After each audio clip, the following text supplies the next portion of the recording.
We have all engaged in online shopping even before the pandemic, but many of us, dipped our toes into the water once we were unable to spend some time out and about. And, most of us have at some point at least seen on those websites the little check boxes where they ask you if you want to opt out of an email list or whatever that might be. Well, in some cases, you need to uncheck those boxes to opt out. Otherwise, you end up with unwanted subscriptions or service plans. That's a problem that's now gotten the attention of the state attorney general, and he joins us right now here on the Northwest News Radio Newsline, the state attorney general Bob Ferguson. And the first thing I wanted to ask you is just how wide the scope is of these things, because it seems like it's a pretty huge problem. It's a big problem. In fact, we received so many consumer complaints about this issue. Individuals who want to make a one-time purchase, right, bag of coffee, and they unwittingly realize they've signed up for a monthly delivery of that coffee, for example. And so it's such a big problem that we were hearing from consumers that we decided, let's do a poll. Let's actually hire someone, see how big a problem is it around the state of Washington. What we learned was fascinating. About 6 out of 10 adult Washingtonians say they have, against what they wanted, unwittingly signed up for a monthly or some other subscription when all they wanted was one-time service. And that gives you a sense of the scale of the problem, where 60% of adult Washingtonians say this has happened to them. So we sort of chatted about it before we started. I think we've all fallen for that at some point, and it sounds to me like it's a case of what we see quite often, many of them saying that, there's these little check boxes for opting out and they're already filled in and they don't realize it. You nailed it. And that is what we see over and over. So in other words, you go to buy that bag of coffee, for example, and you make your purchase. What we might not have seen was they pre-checked a box in the little corner of your screen that says, I want this delivered to me every week or every month. And you as a consumer, if you don't want that, you've got to actively uncheck that box. So they've set it up for you to have a subscription when that may not be what you want at all. That's happened to me. I ordered something once, ordered a large volume of a product. I was shocked when literally a month later on the front porch, there was a huge box of the same product again. And I went back and realized, oh man, I didn't see that box. So I had to undo that so I didn't get them in the future. For me, it worked out okay. I could afford it, right? And I could actually use that product again. It lasted me a long time, but I could use it. But let's be clear, there's a lot of Washingtonians living paycheck to paycheck. It's a tough economy for a lot of Washingtonians. They cannot afford that second time having that appear on their front porch. That'd be a real challenge for them. And so that's why this is so ubiquitous, but also so challenging for many Washingtonians.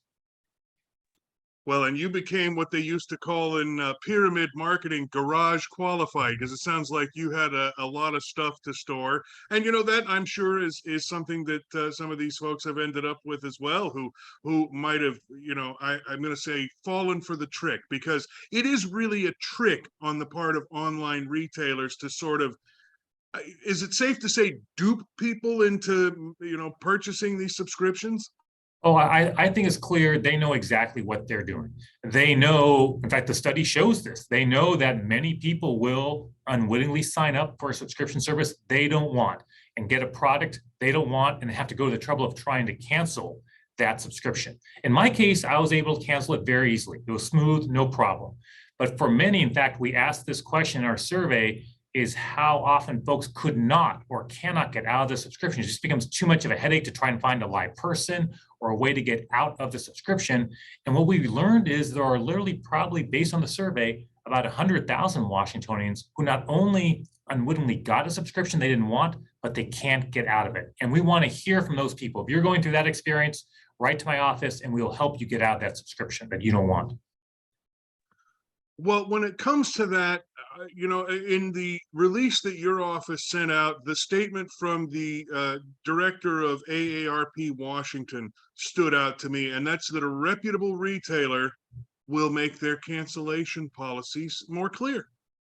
That's exactly right. And that's the way it should be. So I will say in my case, it was smooth, it was easy. It took me a while to work through the product I got that I didn't sign up for, but no harm was done in the end.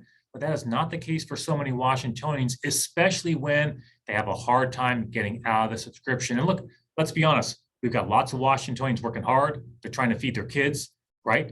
life is tough right now with our economy, and you should not have to go through the hassle of trying to cancel a subscription with all the roadblocks that are sometimes there. And that was something that really jumped out at me from the survey that we did, was just how many Washingtonians face that situation. They can't get out of it. So it's frustrating enough to get the subscription. And once you realize you have it, you go to cancel it. It's even more frustrating if you can't get out of it. You know, I don't want you to name any names because I don't want to necessarily vilify any of them. But I mean, are we talking about, I don't want to say fly by night, but maybe smaller online retailers that might not be as familiar to people? Are we seeing the same thing happening with the bigger ones? Oh, we see it across the board. So just to be clear, this is an equal opportunity problem. So it's not like we see sometimes in certain consumer issues where it is, to your phrase, more fly-by-night organizations, right? They're trying to work a scam, make a buck, and move on. No, this is across the board, various industries, various platforms. We did see through the survey, Amazon's name came up more than others as being a place where this happens. But I'm not trying to single out Amazon. They are one of many entities where this is a challenge. And we see that whether it's myself or almost everybody I've talked to amongst my friends, when I talk about this survey, almost everybody I talked to said, of course, that happened to me as well. And so there's no one bad actor here by any stretch of the imagination. And one thing I think we need to consider doing is having a change to Washington state law to ban these pre-checked boxes that sign up consumers for a subscription. In other words, it should be the consumer's choice if they want that monthly subscription. For my bag of coffee, I want that to come every month. I'd be at loose ends without it. So I've got a subscription, it comes every month, I want that. Almost nothing else I buy do I want a subscription. And that should be the consumer's choice. I should actively have to press that button for that subscription, as opposed to the way it is now, which is too often the case, or it's automatically a subscription, not a one-time purchase. Well, you and I have talked about this many times before, where, you know, whether it's chain restaurants or, you know, tire shops or oil change places, whatever it might be, where you have engaged in either, you know, lawsuits or work to have the legislature change the law. And even though it applies in Washington state, in some cases, the settlements in these lawsuits have resulted in changes to national rules and standards. Is that what you're hoping to go for here? Yeah, I think what would have to happen here, if Washingtonians want to see a change to the way a lot of entities practice and have that pre-checked box for a subscription, is we would need to have a change in law by the state legislature, signed by the governor. So I'm actually working with my team to consider a proposal to do that, or to find legislators who want to propose a bill that would actually say, no, you cannot have a pre-checked box for consumers that signs them up for a subscription, and require them to uncheck that box if they don't want a subscription. But again, if folks want to see a change, write to your legislator, call your legislator. If this has happened to you and you can't get out of the subscription, write to us. These are all steps individuals can take to help put a change to the law, and also help us help them if they're in a subscription they don't want. And then if the state does indeed pass a law, then the enforcement comes in. That's when you can take them to court, and I suspect that's where we might really see some national standards change, don't you think? That is exactly right. And one thing I want to make clear is I'm not suggesting that every pre-check box for subscription is necessarily legal, right? The law right now in Washington state says you cannot engage in a deceptive or unfair business practice. So it might just depend how clearly it's disclosed to the consumer right now. How big is it, that box? Or do they bury it somewhere on page 3 that no reasonable consumer would get to?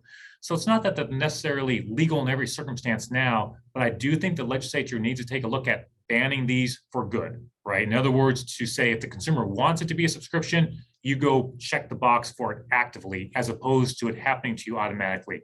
It's not right, honestly. And let's be honest, some entities are taking advantage of people who are busy. They're ordering a product. They got a crying baby in the next room, that they got lives to live, and they don't have time to go scrolling through pages of documents. They just want to get their product and get on with their life. And so it seems to me that this is an issue that the legislature should look at and consider making a change to the law to help consumers.